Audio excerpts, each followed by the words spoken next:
విష్ణుపురం అనే గ్రామంలో రమణమూర్తి అనే కిరాణా కొట్టు యజమానికి 2 భార్యలు ఉండేవారు.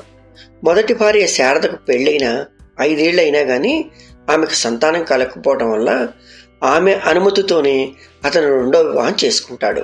2వ భార్య శైలజ సంవత్సరం తిరగకుండా ఒక పండంటి కుమార్తెకు జన్మనిస్తుంది. ఆమెకు లావణ్య అని పేరు పెట్టారు. లావణ్య పుట్టిన కొన్ని రోజులకు శైలజ అనారోగ్యం పాలై మరణిస్తుంది. అప్పటి నుండి లావణ్య పెంపకం మొత్తం శారదనే చూస్తుంది. శారద లావణ్యని సొంత కూతురు కంటే ఎక్కువగా చూసుకుంటుంది. కొన్ని రోజుల తరువాత శారదకు కూడా సంతాన యోగ్యం కలుగుతుంది.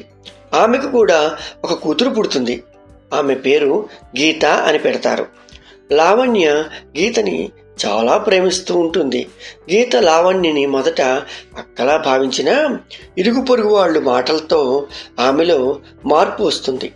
మీ అమ్మేంటే నీకంటే లావణ్యనే బాగా చూసుకుంటుంది. నీకేమో ఆమె తొడిగి వదిలేసిన బట్టలు, ఆమెకి మాత్రం అన్ని కొత్త బట్టలు.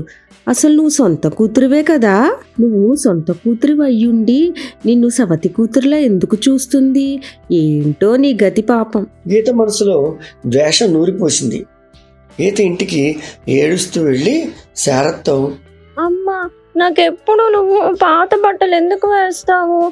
అక్క వదిలేసిన బట్టలు నాకు వేస్తావు, అక్కకు మాత్రం కొత్త బట్టలు. ఓసి, అదా నీ ఏడుపు. ఈసారి మీ నాన్నగారికి చెప్పి కొత్త బట్టలు తీసుకోమంటాను. అప్పుడు లావణ్య గీత దగ్గరికి వచ్చి, రా చెల్లి, ఆడుకుందాం. నేను రాను పో, నన్ను చెల్లి అనొద్దు. ఆ రోజు రాత్రి, ఏమండి, మన లావణ్య రాను రాను పెద్దదవుతుంది. పై చదువులు, పెళ్ళి అన్నీ దృష్టిలో పెట్టుకుని మనం ఖర్చులు కొంచెం తగ్గించుకోవాలి. అలాగే శారద, ఇప్పటి నుండి మనం పొదుపు చేయడం మొదలు పెడదాం. అమ్మా, నా కొత్త బట్టల గురించి మాట్లాడుతుంది అనుకుంటే తనేమో అన్ని అక్క గురించి మాట్లాడింది. ఆ రోజు రాత్రి లావణ్య గీత ఇద్దరూ ఒకే బెడ్ మీద పడుకుని ఉంటారు.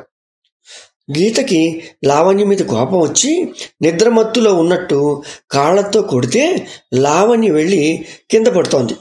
లావణ్య కింద చాప దిండు వేసుకుని నేల మీద పడుకుంది. మరుసటి రోజు శారద లావణ్య దగ్గరికి వచ్చి, అమ్మా, నేను పక్క ఊరికి పని మీద వెళ్తున్నాను. నువ్వు గీతను బాగా చూసుకో. ఆకలి వేస్తే అన్నం పెట్టు. నేను సాయంత్రం వస్తాను. సరే అమ్మా. గీత, బుద్ధిగా ఉండు. అక్కని అల్లరి పెట్టకు, వెళ్ళి వస్తాను అని చెప్పి ఊరికి వెళ్ళిపోతుంది. తర్వాత ఏం జరిగిందో వచ్చే భాగంలో చూద్దామా. Thanks for watching. Please like and subscribe our channel.